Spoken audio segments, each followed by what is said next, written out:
Hello, അസ്സലാമലൈക്കും. എന്തൊക്കെയുണ്ട് വിശേഷം? എല്ലാവരും സുഖമായിട്ടിരിക്കുമല്ലേ? അപ്പോഴേ നമുക്കിന്ന് ഹൈദരാബാദി സ്റ്റൈലിലുള്ള ഗ്രീൻ മസാലയിൽ ഒരു ചിക്കൻ പുരട്ട് റെഡിയാക്കി എടുക്കാം. അപ്പം ഞാൻ ഇവിടെ 1/2 കിലോ ചിക്കൻ എടുത്തതിലേക്ക് ആവശ്യത്തിനുള്ള ഉപ്പും മഞ്ഞളും ചേർത്ത് ഒന്ന് മിക്സാക്കി മാറ്റി വയ്ക്കുന്നുണ്ട്.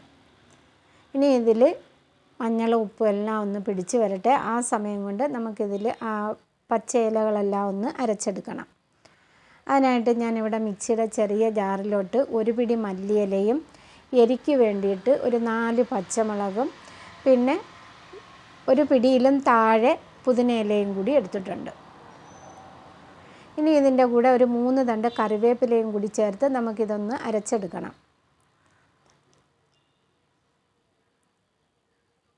അപ്പോൾ നല്ലതുപോലെ അരഞ്ഞ് കിട്ടിയില്ല എന്നുണ്ടെങ്കിൽ കുറച്ച് വെള്ളം ചേർത്ത് കൊടുക്കുക. അപ്പം ഞാനിവിടെ തൈര് ഇതിൽ ചേർക്കുന്നുണ്ട്.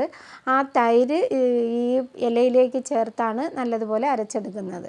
അതല്ലെന്നുണ്ടെങ്കിൽ നിങ്ങൾക്ക് ഈ തൈര് ആദ്യമേ ഉപ്പും മഞ്ഞളും ചേർക്കുന്നതിൻ്റെ കൂട്ടത്തിൽ ഈ തൈരും കൂടി ചിക്കനിലേക്ക് ചേർത്ത് മിക്സാക്കി വയ്ക്കാം.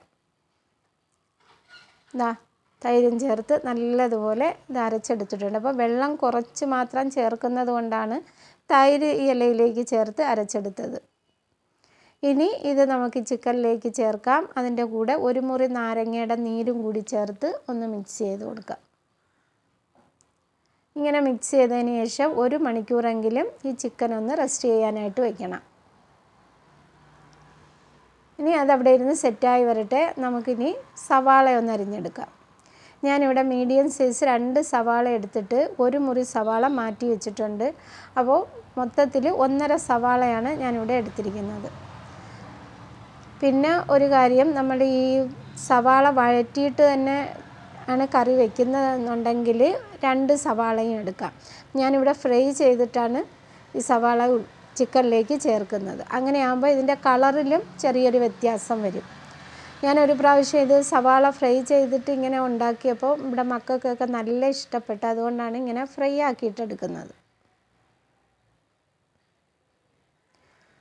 സവാള എല്ലാം ഫ്രൈ ചെയ്ത് മാറ്റിയിട്ടുണ്ട്. ഇനി നമുക്ക് വേറൊരു പാത്രത്തിൽ സവാള ഫ്രൈ ചെയ്ത എണ്ണയിൽ നിന്ന് തന്നെ കുറച്ച് എണ്ണ ഒഴിക്കാം. അതൊന്ന് ചൂടായി വരുമ്പോൾ 2 ഗ്രാമ്പൂവും ചെറിയ 2 കഷ്ണം പട്ടയും ഇട്ട് ഒന്ന് പൊട്ടിക്കഴിയുമ്പോൾ നമ്മൾ മാരിനേറ്റ് ചെയ്ത് വെച്ചിരുന്ന ചിക്കൻ ചേർത്ത് എണ്ണയുമായിട്ട് നല്ലതുപോലെ ഒന്ന് മിക്സാക്കി കൊടുക്കാം. ഇനി ഇത് മീഡിയം ഫ്ലെയിമിൽ അടച്ച് വെച്ച് ഒന്ന് വേവിക്കണം. അപ്പോൾ നമുക്ക് അതിൽ നിന്ന് ചിക്കനിൽ നിന്നുള്ള ആ ഒരു ജ്യൂസെല്ലാം ഇറങ്ങി വരും. ഇനി നമുക്ക് വേണ്ടത് ഫ്രൈ ചെയ്ത് വെച്ചിരുന്ന സവാളയുണ്ടല്ലോ, അത് ഒന്ന് അരച്ചെടുക്കണം. ഇതിൻ്റെ കൂടെ 2 നുള്ള് കസൂരി മേത്തിയും 1 ടേബിൾ സ്പൂണോളം ഇഞ്ചി വെളുത്തുള്ളി ചതച്ചതും ചേർത്ത് അരച്ചെടുക്കുക. അപ്പോൾ ഇതിൻ്റെ കൂടെ ഞാൻ ഒരു 6 കശുവണ്ടി പരിപ്പും കൂടി കുതിരാനിട്ടിരുന്നതും കൂടി ചേർത്തിട്ടാണ് അരയ്ക്കുന്നത്.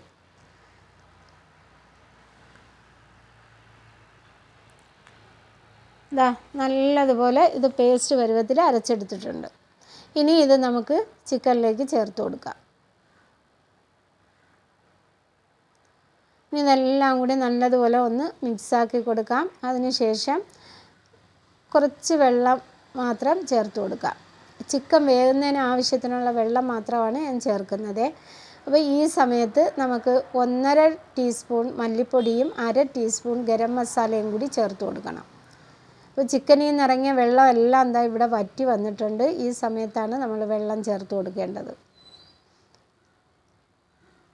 അപ്പോൾ മൊത്തത്തിൽ ഞാനിവിടെ 1 കപ്പ് വെള്ളമാണ് 1/2 കിലോ ചിക്കനിലേക്ക് ചേർത്തിരിക്കുന്നത്. ഇനി മീഡിയം ഫ്ലെയിമിൽ വെച്ച് അടച്ച് വെച്ച് നമുക്കിത് കുക്ക് ചെയ്തെടുക്കാം. വെള്ളമെല്ലാം വറ്റി അതിൻ്റെ എണ്ണയെല്ലാം തെളിഞ്ഞ് നല്ലതായിട്ട് വന്നിട്ടുണ്ട്. ചിക്കനിലേക്ക് മസാലയെല്ലാം പൊതിഞ്ഞിരിക്കുന്ന ആ ഒരു പരുവം ആകുമ്പോഴത്തേക്ക് ഫ്ലെയിം ഓഫ് ചെയ്ത് നമുക്കിത് വേറൊരു പാത്രത്തിലേക്ക് കോരി മാറ്റാം.